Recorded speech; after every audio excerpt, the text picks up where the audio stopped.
Welcome back to the channel, everybody.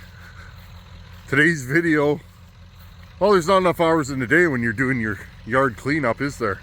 So it's after work.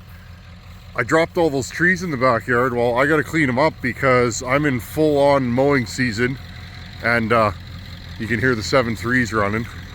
Part of having 14 acres is 14 acres worth of cleanup. So I want to put a hurting on this yard this year, meaning I want it to be clean. So today's video, let's clean up all the mess that we made when we dropped all those trees. Dropping the trees and limbing them is 1/10 of the work. The rest of the work is hauling brush and getting rid of it. So let's do that today.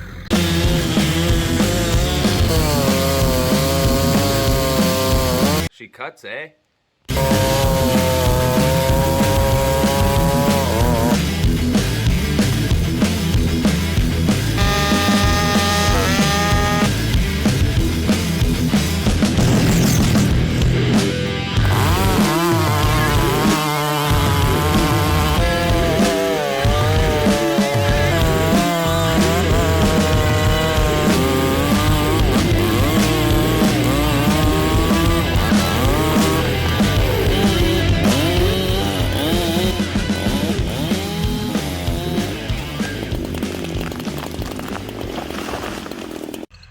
And I wanted to take a moment to say Happy Mother's Day to all the mothers out there.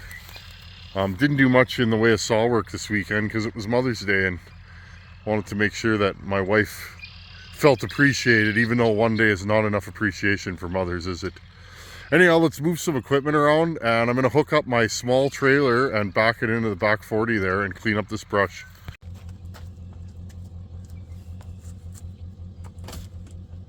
And the nice thing about this cab is a big fellow like me fits in it.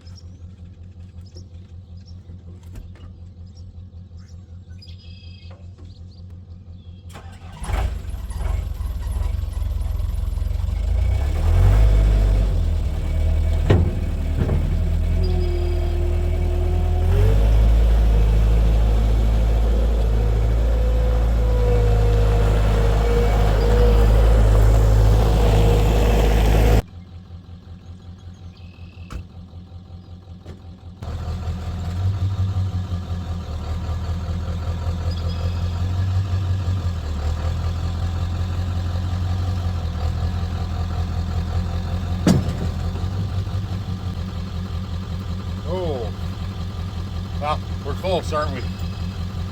We'll just let her down a bit. We'll pull forward.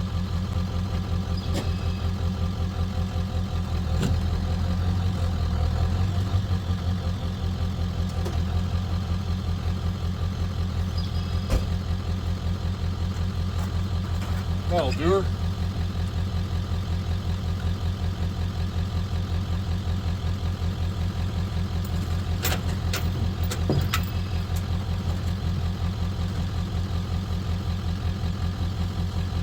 This trailer's always been hard to hook up because you can't really see it behind the truck. And also the jack's not very straight, so kinda, there you go. But I've hooked this trailer up about 63,000 times in the last 12 years, so I kinda know what she needs. It's a good trailer. It served me well.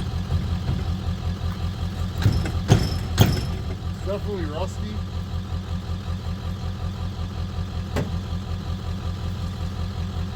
There you go.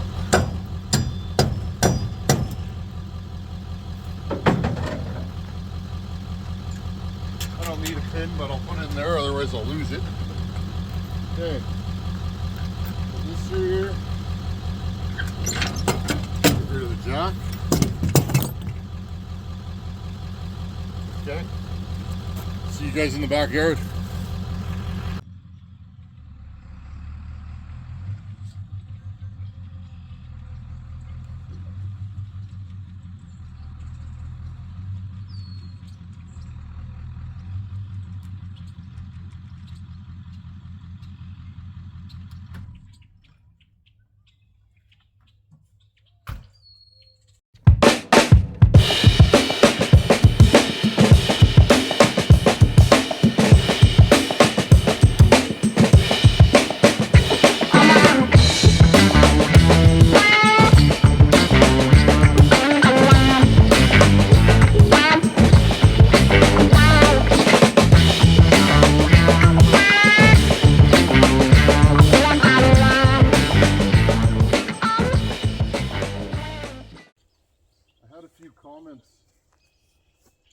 time I was in the yard working about how amazing it must be to have all this land and live the way that we do.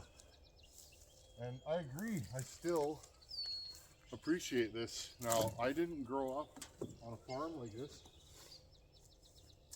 I am originally from, anybody that's local will know, Headingley, Manitoba is the place where I'm originally from.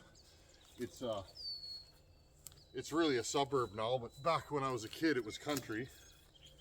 And, you know, so we hauled water and cut big yards, but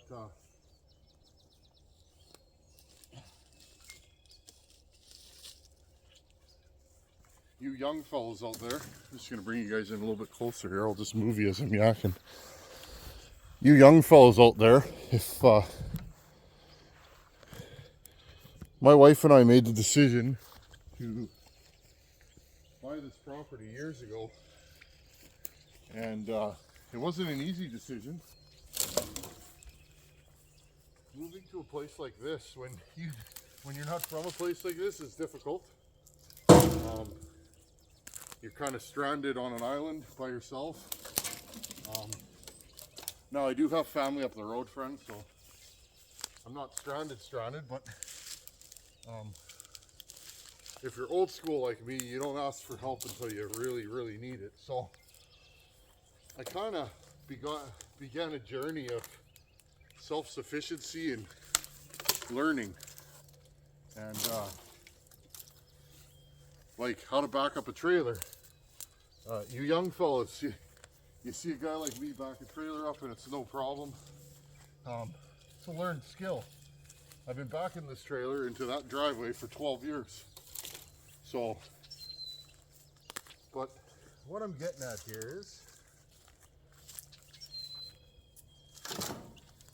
life choices, right? Life's about choices.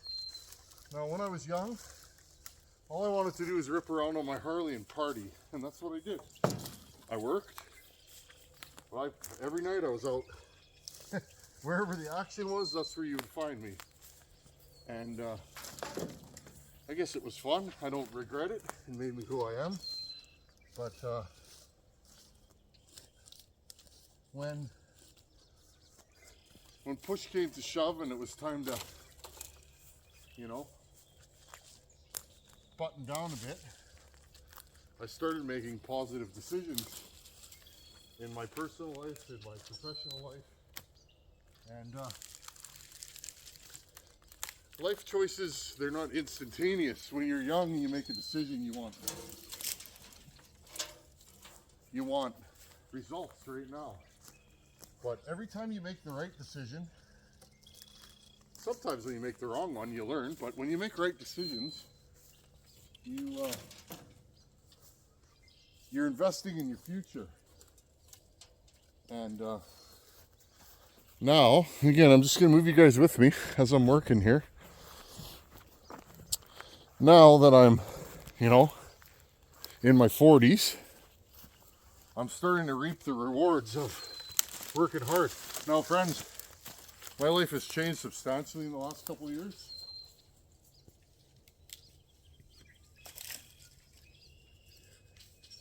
For those of you that have been around here,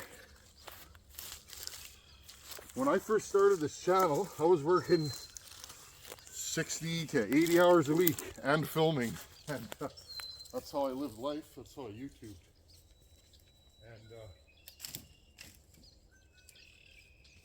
I always knew it would work out in the end. I'm gonna have to rake a lot of this stuff, but this is gonna be a 2-trip kind of load here. But I lived the mantra, you know, work hard, be honest, be kind. That was me. That's why I always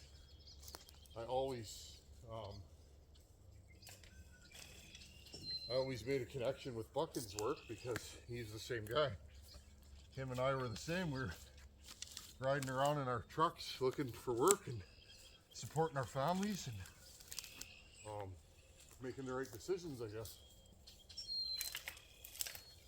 But what I'm trying to say, young fellers, if you want something in life, you can have it. You got nothing but time. And, you know, everybody was something before they became what they are now. I certainly used to be something that I'm not anymore. And so what I'm saying is, oh, I think we might have a visitor. Yes, sir, we do. No, someone's just turning around. We don't get visitors much, friends. And by visitors, I mean my neighbor turned around in my driveway. So, what I'm getting at here is young fellas, work hard, make the right decisions, or the decision you think is right at the time, and if it's wrong, you'll learn something.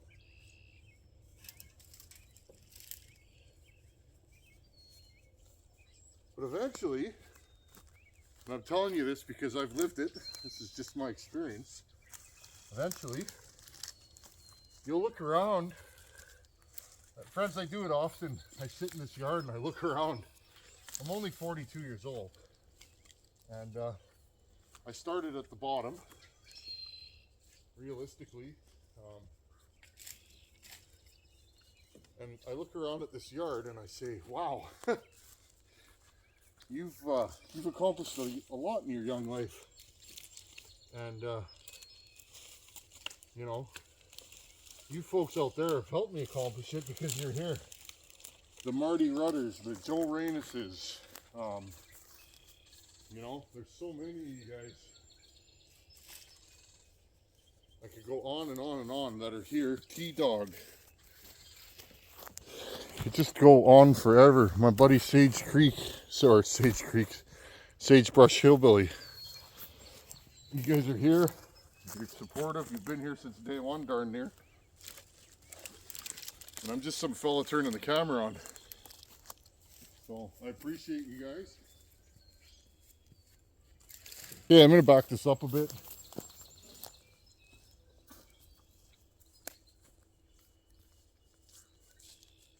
I'm gonna put it right in here, I think.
This is my burn area.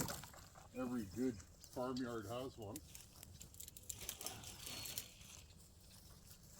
I could haul this stuff to the dump, but then they'll just burn it, so I might as well burn it in my yard.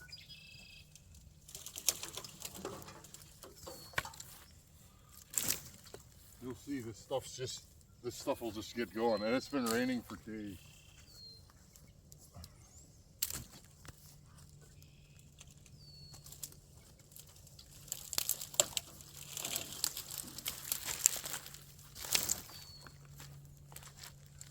It's nice and wet today. There's no wind. That's the biggest problem here, wind. It's windy on the prairies, and you got to be careful. You got to be able to read the wind. I've had a few fires get away on me. And the only thing that kept them from getting right on a hand was me paying attention to them and my skid steer.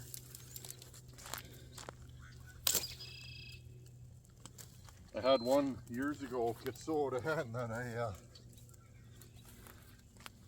I had to put it out with the skid steer.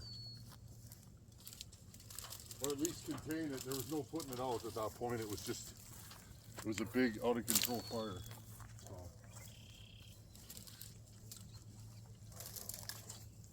Oh, Daisy May's going on it. We'll have to be quiet here, friends. She's on guard.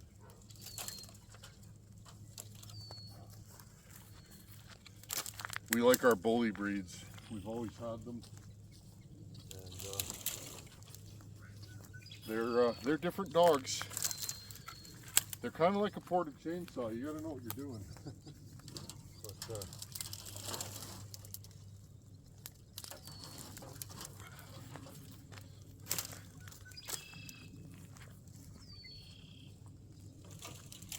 when I look at her, she reminds me of our dog Axel. We rescued Axel. We're not sure where he came from, but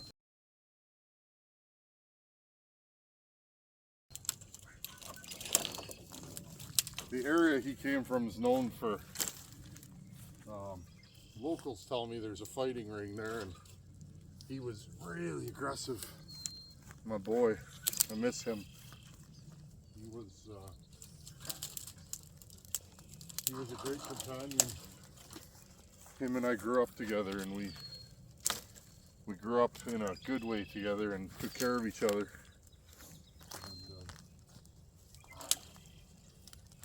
I miss him dearly, I do. My boy, my big boy Axel, American Bulldog.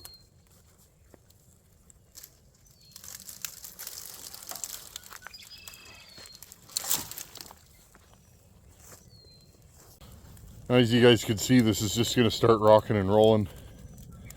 And I don't want to overfeed it, because again, it's getting late, but you got to be careful with these kind of fires, because they get out of hand real fast. Now, I burn this stuff in my stove all winter. You get a lot of heat real quickly from spruce. It burns quick though, so, but it does make the heat. I can feel it from back here. This is my burn area. It has a berm all the way around it, except for this one corner here. And I've burnt a lot of stuff in here. Numerous buildings and debris. Once it dries up though, I think I'm going to dig this out this year and get rid of it.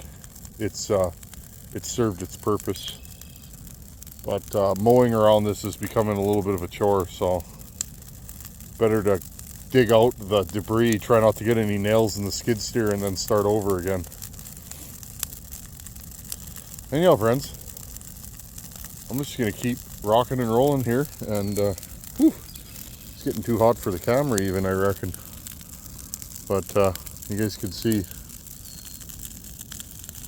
this stuff means business. That thing's 12 feet in the air now. And I wouldn't do this if it was dry, because the embers are just raining down, but it's wet. It's super wet in the yard. So this is the perfect time. And no qualms about doing a fire like this. Oh, she's getting away on us a little bit here.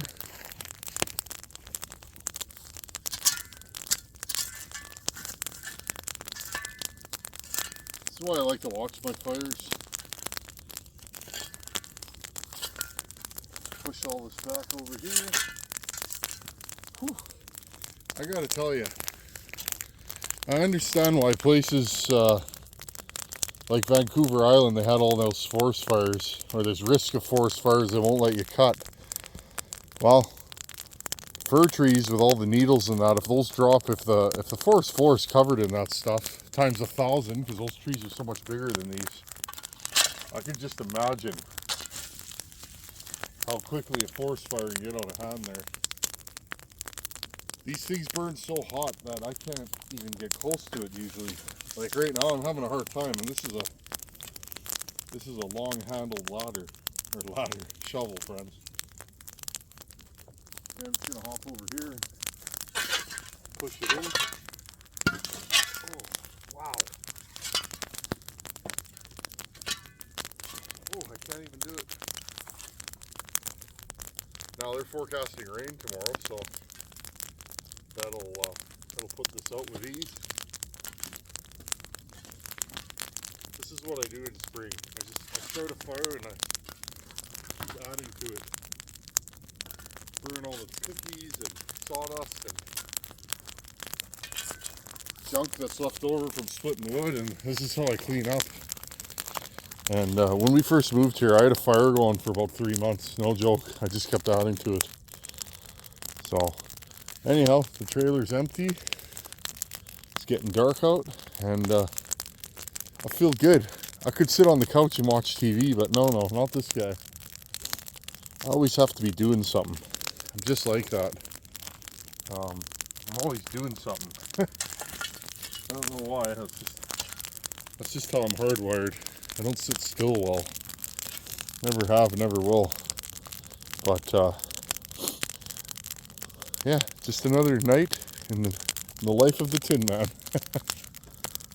Anyhow, fire's pretty much done, and I feel a sense of accomplishment. A little hard work never hurt anybody, did it? And I like living out here. There's always something to do. There's always more things to do than there is time. So you pick and choose. That's one reason, friends, where a lot of guys, they're in the shop every night working on saws, but not me. I'm tending to the driveway, fixing equipment, working on saws, fixing my truck. I'm just all over the place. And a lot of the time now, spending quality time with my wife and daughter, that's the number one for me. I love the family adventures we go on, and I don't know what it is to be a good dad.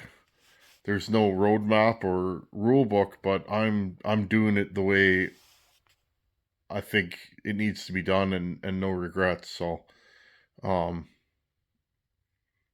living the dream. My own space and my own time. Anyhow, friends, I'm going to get this 394 done as soon as possible, and I'm looking at the cylinder right now. We'll get the upper transfers done and get the cylinder cleaned and prepped, and then we can start assembling the saw. I think it's complete. I've looked it over 5 or 6 times. I got to do a carb kit on it. The only thing that I don't have is a working chain brake, but we'll be careful. And I'm looking for one. I don't really want to put an aftermarket one on, but that may be the way I go. But other than that, I think it'll be a complete saw. And then I got to make a pipe. Not sure which way I'm going to go. I kind of want to do a pipe like Dan did. How's it going, Danny boy? This one here. See if I can flip this around. Like that one there. I like that pipe. It works really well. Or I may do a modified version of the Bear Claw pipe, because that's the pipe that started it all.